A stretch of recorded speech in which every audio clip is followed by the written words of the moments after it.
Gence Pazarı'ndan herkese merhaba arkadaşlar.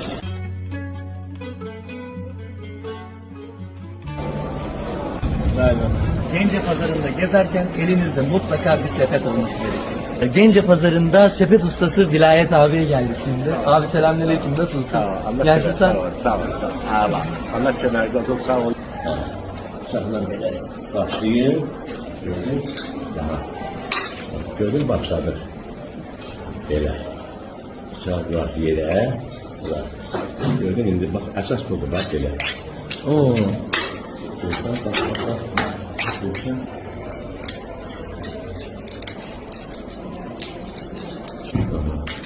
Böyle.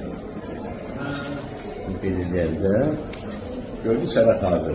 Yani Evet, şu an hazır hali bu değil mi abi? Bəli, bu səbəbimiz hazırdır. Türk qardaşlarımıza həmişə məhəbbətini, sevgimi bildirirlər.